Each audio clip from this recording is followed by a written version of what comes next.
disertante de TESEBAS, Guillermo Tomás, que va a comenzar.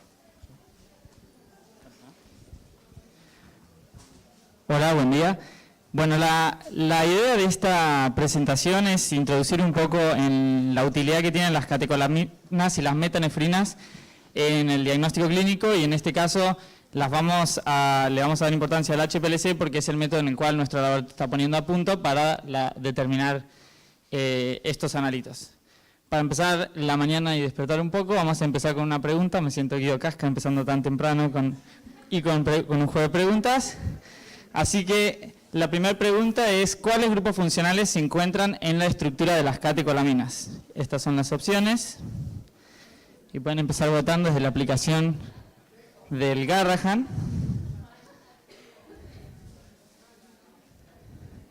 Parece molesto volver a hablar de química orgánica, pero cuando hablamos de HPLC es re importante conocer la estructura y las características de cada grupo funcional para poder hacer una separación adecuada. No sé cuánto tiempo tenemos hasta que cambien a las respuestas, pero veo que todos están recién usando el celular. Debería haber música de fondo.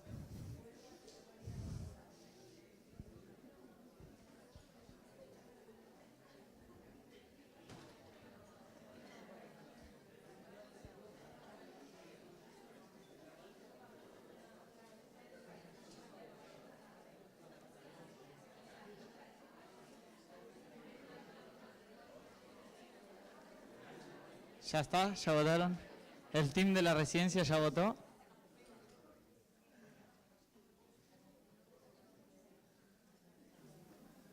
Estas son las respuestas. Eran bastante fáciles, pero no fue tan acertado. La mayoría estuvo bastante bien. La respuesta correcta es amino e hidroxilos. Entonces, para todos los que no respondieron bien esta vez, vamos a hacer una introducción a la estructura de las catecolaminas. La adrenalina y la noradrenalina son las principales, son derivados de la tirosina, y en su estructura tienen un grupo funcional que es el grupo catecol, que es un benceno con 2 hidroxilos, una cadena carbonada, que es esta, y un grupo amino, en este caso acá y en este caso acá. La estructura que tiene de anillo aromático le permite tener fluorescencia, y esta es una característica en la cual se basaron los primeros métodos analíticos para la determinación de ambos analitos. Actualmente hay otros, como por ejemplo con detectores electroquímicos, pero la fluorescencia fue una de las primeras características que se tuvo en cuenta para la determinación de los mismos. Para seguir con la introducción, vamos a decir que las catecolaminas dietarias podemos tenerlas por la dieta o podemos tenerlas libres en circulación. Las dietarias generalmente se encuentran conjugadas, una vez que entran a circulación ya se las conjuga con glucuronio, por ejemplo, y las libres principalmente son las que están por producción endógena. Ahí vemos que la secreción de las mismas, o sea, la eliminación, por ejemplo, en orina, la dopamina aparece conjugada en un 99% y la noradrenalina en un 65%, al igual que la adrenalina. Vamos a ver que las catecolaminas predominantes en orina es dopamina no conjugada. Y ustedes dirán, ¿por qué? Porque si tenemos el 99% que está conjugada, ¿por qué la predominante es la no conjugada? Y esto es por la síntesis de novo en los túbulos renales. Los metabolitos de las catecolaminas sí no se secretan conjugados, como son el ácido vainillín mandélico. La biosíntesis, un problema con la diapo, se desconfigura un poquito, se da en la glándula adrenal, que sabemos que tienen células de origen embriológico diferentes. Entonces vamos a encontrar dos tipos de poblaciones en esta glándula. Vamos a tener las células cromafines y vamos a tener las células esteroidogénicas. Cada una van a formar ciertas partes de esta glándula, como va a ser la corteza y la médula. Las células que conforman la médula son las que derivan de la cresta neural y terminan formando obviamente la médula adrenal. Y las células esteroidogénicas derivan del mesodermo y son las que forman la corteza y van a estar encargadas de la síntesis de glucocorticoides y otros esteroides. La médula adrenal tenemos dos tipos de células, las que almacenan adrenalina y las que almacenan noradrenalina. Esto no es excluyente porque cada una almacena ambos metabolitos, incluso otros neuropéptidos, pero principalmente hay células que almacenan más uno que otro. La síntesis empieza con la tirosina, con la tirosin hidroxilasa. Este es el paso limitante de la reacción. porque esta enzima está 100 a 1000 veces en menor concentración que las demás. Entonces este es el paso que limita la síntesis de las mismas. Y después, para poder pasar a la noradrenalina, es necesario que la dopamina se internalice en vesículas, porque esta enzima, la que encontramos en esta parte de la ruta, se encuentra en las membranas de vesículas que están dentro de la célula. Entonces es necesario que se capte por estas membranas, por estas vesículas, perdón, se forme la noradrenalina y vuelva al citosol para terminar convirtiéndose en adrenalina. Entonces, la regulación, principalmente, dado que esta es la enzima que está en menor concentración, va a ser la que estén relacionadas con la tirosina hidroxilasa. Y estas pueden ser inhibidas por DOPA, o sea, por el metabolito de o sea, por lo que produce, que es normalmente como sucede en otras reacciones enzimáticas, y la dopamina, que está un poco más abajo dentro de la misma ruta. Sino también mecanismos rápidos de regulación son las fosforilaciones, como pasan con otras rutas enzimáticas. Y mecanismos a largo plazo van a ser aquellos que disminuyen la expresión de la vía de la enzima, o sea, de las enzimas de esta vía, todas las que produzcan menos proteína de estas. También se dice, por ejemplo, que en casos de estrés físicos o mentales, en el tiempo, prolongados, terminan aumentando la concentración de estas enzimas, y por eso hay mayor secreción de catecolaminas normalmente en plasma. El almacenamiento se da dentro de gránulos, y dentro de estos gránulos encontramos a proteínas que estabilizan los mismos y que ayudan a la secreción. Estas son, por ejemplo, las cromograninas, que es otro tema bastante importante dentro de la endocrinología, porque muchas veces sirve como marcador inespecífico de células neuroendocrinas. Y la secreción se da obviamente en situaciones de estrés, como puede ser el ejercicio, hemorragia, cirugía, hipoglucemia, y bueno, hay muchas más, estas son algunas de ellas nada más. Entonces les quería comentar, ya que estamos, un poquito de las cromograninas, que son estas proteínas que terminan estabilizando a las catecolaminas dentro de sus gránulos de almacenamiento, y estas se producen principalmente en la médula adrenal por su volumen, pero también en otros tipos de tejidos en donde se encuentren células del sistema neuroendocrino. Van a tener las mismas funciones que les dije recién, estabilizar, y también van a ser precursores de varios otros péptidos que hay. ¿Qué utilidad tiene la cromogranina? Es que es un marcador, si bien no es específico, pero sirve para el seguimiento, más que nada, de otras patologías que estén relacionadas con células neuroendocrinas. Volvemos a las catecolaminas y vamos a ver la excreción, porque esto puede ser otra de las formas de ver producciones aumentadas de las mismas. Y para eso, bueno, van a haber una serie de pasos de oxidaciones y de cambios de cadena que van a terminar en los principales analitos, que van a ser el ácido vainillín mandélico. Esto mismo acá está ejemplificado para la norepinefrina, pero es igual para la adrenalina. Es exactamente lo mismo, las mismas enzimas implicadas en esta vía de degradación. Estas principalmente son las que se excretan en forma no modificada, bueno, se dio vuelta eso, y las otras pueden aparecer, como les dije al principio, conjugadas con glucuronio, por ejemplo. Que para saber como qué presentación clínica pueden llegar a tener un exceso en la producción de adrenalina y noradrenalina, es necesario saber qué acciones ejercen las mismas dentro del cuerpo, ¿no es cierto? Estas interactúan a través de proteína G, de receptores, que vamos a tener los alfa y los beta. Dentro de los alfa 1 principalmente actúan a través de GQ y los alfa 2 a través de GI. Los beta generalmente a través de GS. La adrenalina y la noradrenalina vemos diferentes afinidades por los mismos receptores. Si bien actúan en los mismos, hay algunos que tienen mayor acción que otros sobre los mismos. Estas son más o menos las acciones que tiene cada uno de los receptores, las funciones que ejercen. Están distribuidos selectivamente en tejidos donde van a cumplir sus funciones y no van a estar expresados en la misma cantidad en las mismas células. Vemos que están relacionadas más que nada con situaciones que predisponen al acondicionamiento óptimo para una situación de estrés, como puede ser la vasoconstricción, la resistencia periférica, todo lo que tenga que ver con el metabolismo, gluconeogénesis, glucogenólisis, todas situaciones que van a predisponer al organismo a responder ante una situación de estrés. Entonces, como les dije recién, las acciones van a ser básicamente estas y van a tener mayor fuerza y frecuencia de contracción del corazón, obviamente, para aumentar el flujo sanguíneo. Lo mismo, por ejemplo, van a haber mayor termogénesis, mayor glucogenólisis, mayor dilatación de los bronquiolos para aumentar la capacidad de oxigenación y demás. Este es un trabajo que me parecía interesante mostrar porque para que vean más o menos la fecha, es de 1950, es bastante viejo para lo que decimos en la ciencia porque va cambiando todo esto, pero ya desde hace un montón de tiempo se conocen cuáles son las acciones que tienen las catecolaminas y con esto entonces podemos llegar a ingerir sobre cuál va a ser la manifestación clínica que tenga un exceso de las mismas. Entonces seguimos con las preguntas de Guido Casca y vamos a hacer la siguiente, que son estas. ¿Para qué patologías creen ustedes que tiene la utilidad la determinación de catecolaminas y sus metabolitos? Sí, eso es para que no me miren así.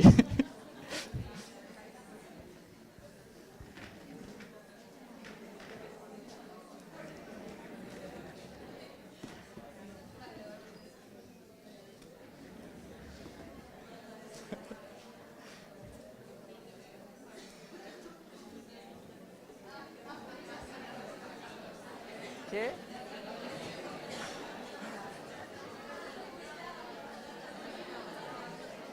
¿Alcanzaron a votar? Bien, era bastante fácil y 41 personas acertaron la respuesta que era la única correcta, obviamente. Entonces la respuesta correcta era para el feocromocitoma. Bien, entonces ya que igual acertaron a más o menos cuáles van a ser las características clínicas de las enfermedades con aumento de catecolaminas, igual vamos a hacer una introducción y principalmente nos vamos a basar en aquellos que son los tumores neuroendocrinos.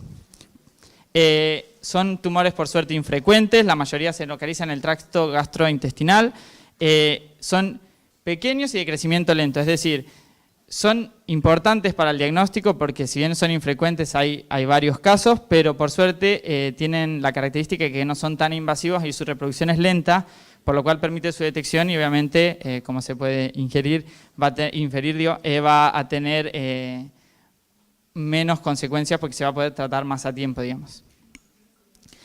Para dar una introducción un poco más amplia de lo que veníamos hablando, no solamente vamos a tener tumores neuroendocrinos localizados en las glándulas que siempre conocemos, como son la médula adrenal, sino que también va a haber otra cantidad de células que pueden estar afectadas en este tipo de tumores y que son importantes tener en cuenta. Siempre vamos a los órganos más grandes cuando hablamos de tumores neuroendocrinos, pero es importante también conocer que existe el sistema neuroendocrino difuso, el cual involucra estas células y muchas otras más, por lo cual aumentos en la cantidad de metabolitos producidos por estas células no necesariamente implica un tumor adrenal, sino que puede estar involucrado cualquier otro tipo de células.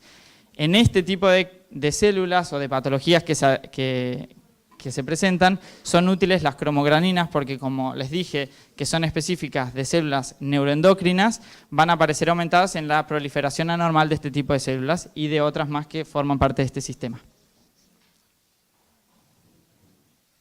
Ahora no me estaría funcionando esto.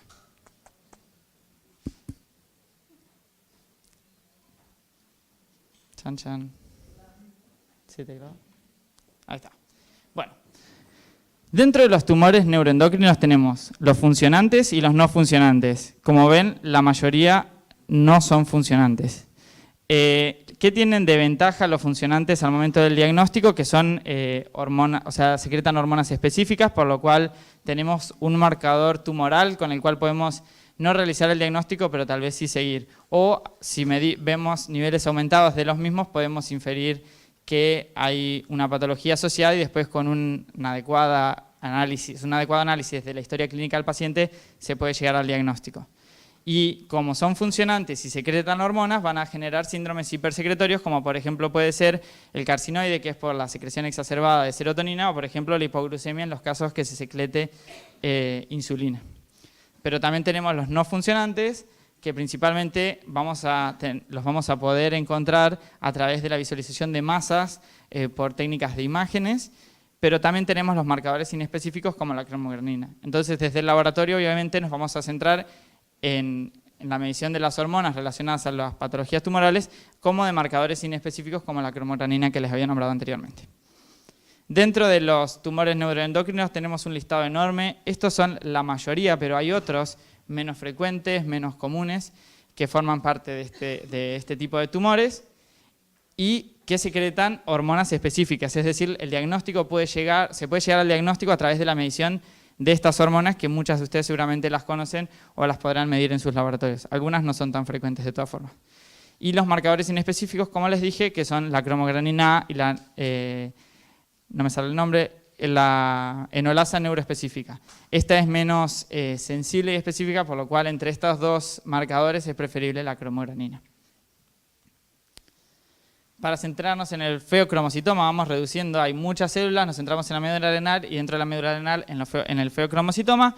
Tenemos para recordar fácilmente algunas características de este tipo de patologías y tenemos la regla del 10. Es decir, el 10% es bilateral, el 10% es extraadrenal, el 10% es maligno, el 10% es familiar y el 10% se da en niños.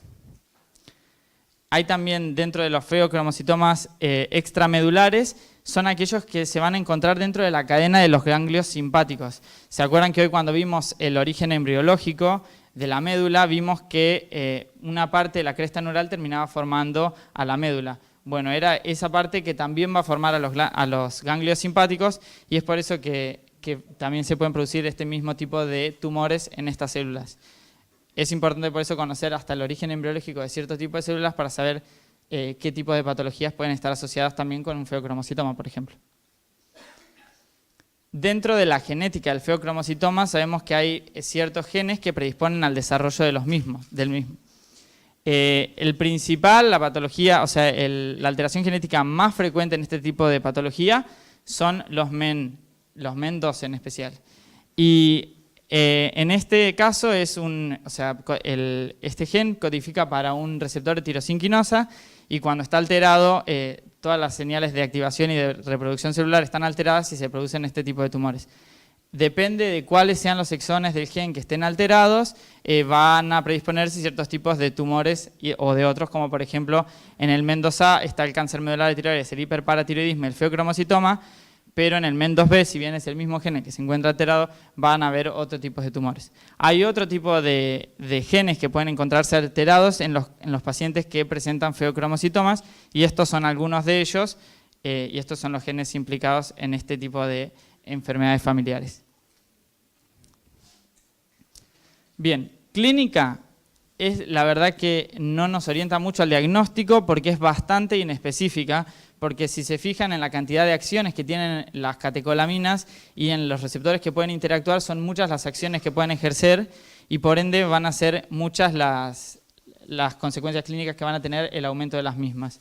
Entonces, y además, otra de las, me he olvidado, pero una de las cosas importantes de esto es que muchas veces, si bien uno piensa, bueno, cuanto mayor manifestación clínica haya, mayor va a ser el tamaño del tumor. No siempre se da así, porque en el caso de los tumores muy grandes, la metabolización interna de las catecolaminas hace que después estas no van a tener acción porque ya están metabolizadas. Entonces, muchas veces las manifestaciones clínicas se dan en tumores más pequeños que en los más grandes. Entonces, lo que nos tenemos que quedar es que la clínica es inespecífica porque pueden aparecer todos este tipo de alteraciones, aunque hay ciertas alteraciones que son más características, como por ejemplo la hipertensión y la cefalea. Esas son un poco las que más, dentro de un contexto clínico adecuado, pueden inferir un feocromocitoma. Pero quedémonos con que la clínica es inespecífica y por eso el rol del laboratorio en esta patología es muy importante. Bien. Entonces, en una primera instancia, para ver un algoritmo de diagnóstico hasta el tratamiento del paciente integral, vamos a tener el diagnóstico a través de las catecolaminas urinarias, metanefrinas plasmáticas o el ácido vainillín mandélico. Después vamos a ver la localización mediante técnicas de imágenes, que eso es algo del servicio médico, la intervención, que puede ser una exploración y una resección, y en el caso de que no se pueda extirpar del todo o haya recurrencia, bueno, se van a volver a operar o llegar a tomar técnicas más de quimioterapia.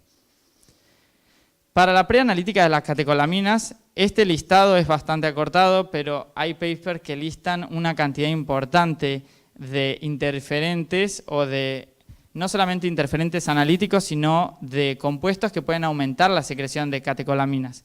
Entonces, lo básico es no hacer ejercicio 3 días previos al ensayo, Abandonar la medicación 2 semanas antes, en caso de que no se pueda, porque el paciente necesita tomar antihipertensivos y demás, y sabiendo la metodología que utiliza el laboratorio, como por ejemplo el HPLC, no es necesario abandonar la medicación.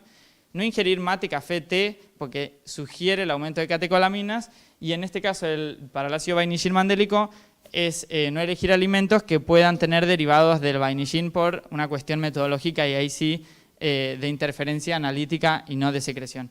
Estos son los medicamentos que pueden llegar a interferir tanto analítico como en la parte de aumento de la producción, y por eso el médico que solicite este análisis debe evaluar en qué condición se encuentra su paciente para poder hacer la recomendación adecuada tanto al laboratorio, porque debería informarlo en el caso de que no pueda que no pueda sacar la medicación, o de pedirle al paciente que se encuentre en las condiciones adecuadas antes de hacerse el estudio.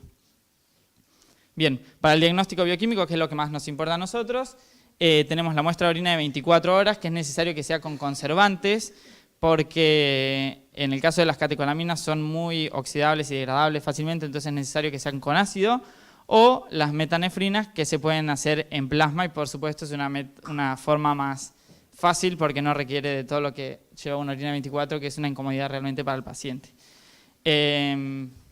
Estos son 2 trabajos que analizan tanto en niños como en adultos principalmente la utilidad de las determinaciones estas que les fui nombrando un poquitito, y si se fijan, la que más sensibilidad y especificidad tienen son las metanefrinas en plasma. Eso es como para que más o menos se queden con lo más importante, que el metabolito más sensible y más específico son las metanefrinas. Y obviamente en plasma va a tener la comodidad de la muestra. Bien, ¿qué otras pruebas adicionales hay? Estas y muchas otras más. Como ahí les nombré, por ejemplo, la lenolasa neuroespecífica, esta es una, está la cromogranina, y hay otros péptidos, y muchos de estos ni siquiera tienen kit desarrollados, sino que son los laboratorios quienes ponen a punto técnicas para la medición de estos analitos, pero la verdad que salvo la cromogranina, los demás no se suelen utilizar en el laboratorio clínico, por ahí sí en estudios clínicos o de pruebas de drogas y nuevos medicamentos. ¿Qué métodos tenemos? Como les dije, tenemos a los fluorimétricos que tienen que ver con los primeros desarrollados en base a la estructura de las catecolaminas. Tenemos espectrometría, en especial los del ácido vainillín mandélico, son métodos muy rebuscados, con extracciones, con mucho error en el medio. Y los RIAs, que son de estos 3, me parece que hasta los mejores, porque bueno, son mucho más específicos y sensibles. De todas formas, si quisiéramos medir todos estos analitos, ahí sí deberíamos recurrir a una técnica de HPLC que nos permita medir absolutamente todos estos, obviamente en distintas condiciones, con distintas columnas, distintas fases móviles. Entonces, para hacer una breve introducción, voy a hablarles un poquito de lo que es el HPLC. Obviamente todos sabemos que es un método de separación que se basa en la distribución de un componente entre 2 fases, entre una fase estacionaria y una fase móvil. Acá tenemos 2 cromatogramas para distintos tipos de analitos. Empezó siendo una cromatografía en papel, se sembraba la muestra en papel en el centro, se ponía una gota de solvente y por difusión radial se separaban los componentes. Ese fue el primer método, el más viejo de todos. Después se desarrolló la cromatografía en capa fina, que tiene el mismo principio, porque la muestra se siembra sobre un soporte sólido y el solvente, por capilaridad, en lugar de ser agregado directamente sobre la muestra, asciende y desplaza en el espacio a los analitos, separándolos por afinidad al solvente, obviamente, y a la interacción que hay entre la fase móvil, el solvente y el analito que se quiere separar. Esto siguió evolucionando y a un ruso se le ocurrió separar en una columna con alúmina y con sílica un extracto que había preparado de plantas para separar los pigmentos. Y esto obviamente en el tiempo funcionó, separó por gravedad, no se agregó presión, ni vacío, ni nada, y terminó separando a los componentes. El que luía primero, o sea, el que salía primero por abajo de la columna, era aquel que tenía menos afinidad por la columna y el que más se retuvo, por supuesto, el que más interaccionaba con los componentes de la misma. De esta forma es el inicio de lo que nosotros ahora conocemos como extracción en fase sólida. Este tipo de metodología se usa como método preparativo principalmente y nos permite acondicionar una muestra antes de introducirla en un sistema un poco más complejo y con otras condiciones de corrida. Generalmente vienen en sistema en formato de cartucho, que pueden ser de plástico o de vidrio, y en esto sí se suele aplicar presión positiva o negativa por vacío. El tamaño de las partículas que se encuentran dentro de esta columna más o menos es mayor a 50 micrones. Es un método que permite más o menos separar o purificar algunos de los compuestos separándolos de la matriz inicial. Aún así, no es un método que permita cuantificar. Entonces, ¿cómo es posible mejorar estas condiciones anteriores para llegar a un método que permita cuantificar e identificar correctamente a cada analito? Para eso es importante entender un poco el concepto de la cromatografía y, como les dije hoy, se basa en la interacción entre la fase móvil y la fase estacionaria. Esto no importa, no vamos a analizar obviamente las ecuaciones que están involucradas en el medio y las cuestiones físicas porque no es una clase analítica, pero tienen que ver cómo va interactuando la fase móvil, el componente y la estructura de la columna con los analitos que van pasando por ella. Fíjense acá cómo cuanto más, no sé si recuerdan de química analítica supongo, de la cantidad de platos teóricos, que es una suposición imaginaria de cuántos intercambios, cuántos equilibrios ocurren. Es como si hiciéramos una extracción en fase líquida, pero la repitiéramos muchas veces. Cada extracción es un plato teórico.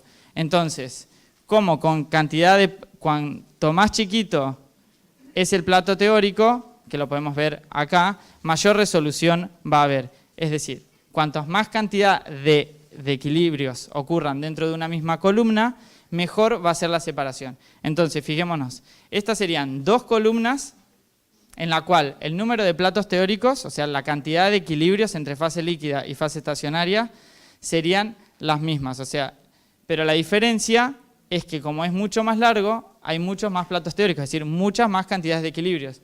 Entonces, si bien el tamaño de poro y todo eso de estas columnas es el mismo, al haber muchos más equilibrios, la separación es mejor. En este caso, la columna mide exactamente lo mismo, pero como el tamaño del poro de la fase estacionaria es mucho más pequeña, hay mucha más cantidad de equilibrios, permite que haya más equilibrios en esa misma columna y la separación obviamente es más eficiente cuanto más equilibrios haya dentro de la misma columna. Bueno. Bien.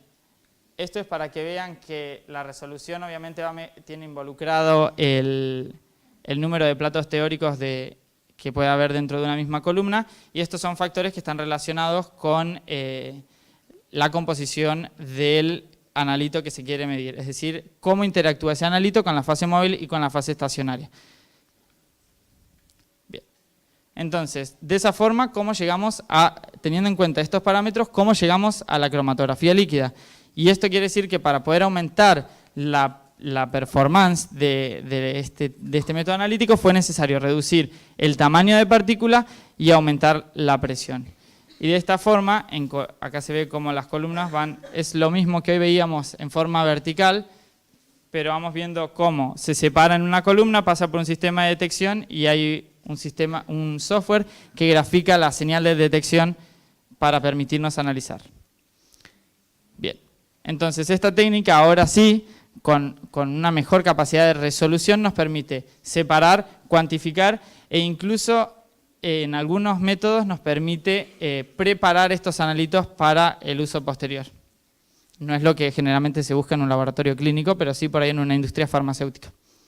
Entonces, la cromatografía líquida, como antes se llamaba, el HPLC, antes le decían cromatografía líquida de alta resolución, pero eso fue cuando la presión llegaba a 500 o 35 bar, pero ahora que estamos ya en 400 bar se llama cromatografía líquida de alta resolución y el límite de detección actual llega a partes por trillón, es decir que con este método podemos detectar muchísimo menos de lo que podemos llegar a detectar con otros métodos analíticos.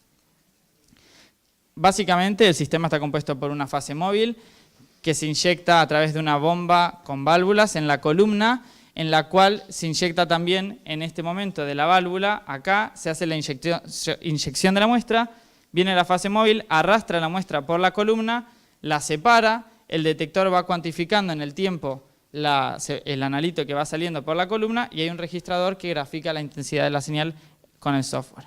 Las corridas pueden ser isocráticas, es decir, que puede haber siempre el mismo solvente, o pueden ser con gradientes que permiten a veces la mejor separación y aumentar la resolución del mismo.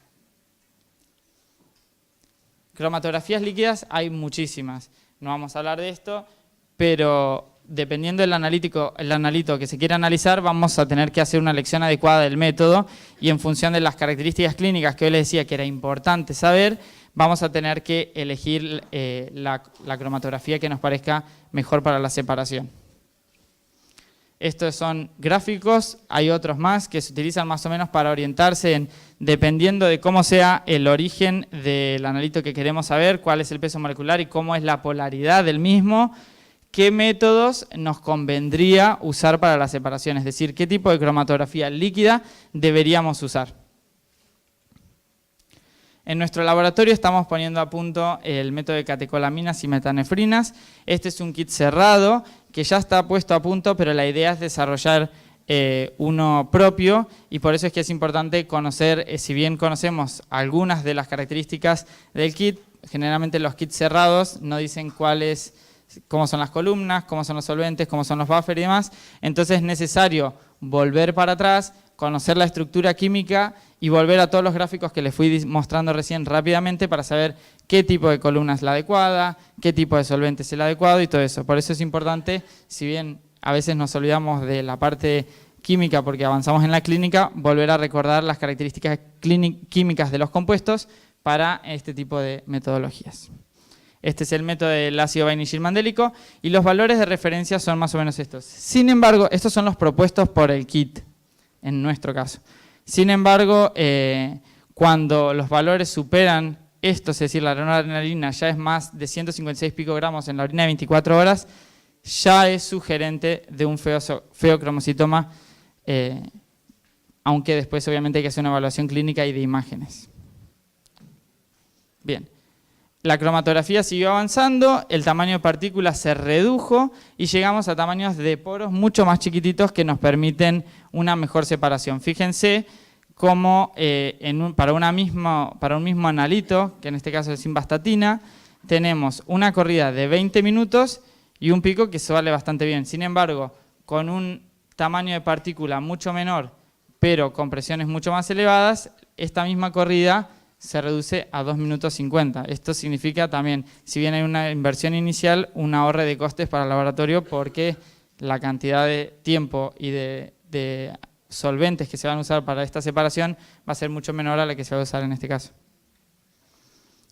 Y esto es una tecnología un poco más nueva, que solamente se las traje para mostrar, que tiene que ver con las mismas propiedades que fuimos analizando, pero en este caso, las partículas, en vez de ser totalmente de sílica o de alúmina o de distintos polímeros, tienen una parte metálica sólida. Y y esta parte de afuera es solamente la que compone, es de alúmina o sílica. En esta partecita, en estos poritos chiquititos, que se simulan ser gránulos del compuesto, acá es donde va a estar la especificidad de la columna, es decir, acá se van a adherir las cadenas hidrocarbonadas a los granitos de esa fase estacionaria y que van a permitir la separación, pero el analito no va a difundir hasta acá, sino que el intercambio va a ser solo superficial. ¿Qué ventajas tiene este tipo de columnas que es nueva? Esa es una tecnología bastante, nosotros no la tenemos, pero se las quería mostrar para que sepan que existe, es que disminuyen la difusión longitudinal y la resistencia a la transferencia de masas, que era algo que no quería molestar al principio y analizar, pero que podemos ver de vuelta en este gráfico que estaba al principio, que como ven, al disminuir la resistencia, que es esta, la disminuiríamos por acá, por ejemplo, y disminuir la difusión longitudinal, que la bajaríamos más, la altura de platos teóricos es mucho menor. Entonces, en una columna del mismo diámetro con partículas que no son de núcleo sólido, cuando tengamos este tipo de partículas vamos a tener una mayor cantidad de platos teóricos y ponerle, por ejemplo, la eficiencia va a ser mucho mejor. ahí se ve cómo mejora la resolución visualmente, ¿no?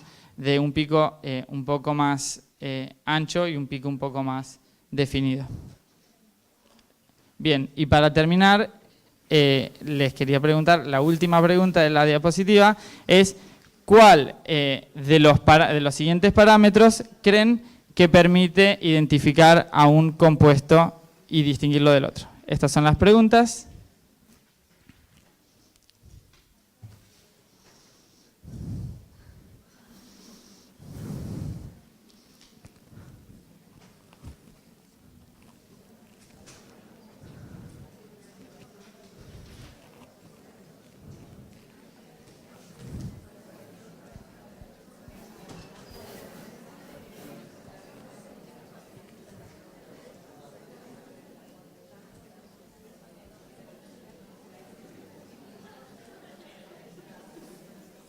Chan, chan. Bueno, la próxima vamos a traer otra diapositiva para explicar de vuelta entonces todos los parámetros de una cromatografía, que no los quise explicar, pero para no deprimir a los que respondieron mal, solamente les quería contar que el parámetro que define la identificación de un compuesto es el tiempo de retención, y todos estos parámetros nos permiten el área del pico, nos permite la cuantificación, al igual que la altura de pico, dependiendo de cómo esté analizado el método para el análisis. La altura de pico también nos permite definir la resolución, y el estándar interno nos permite unificar a todas las muestras para disminuir el error en la fase preparativa.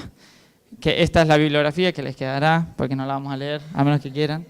Estos son mis compañeros de residencia que están acá. Y muchas gracias a todos ustedes por haber escuchado.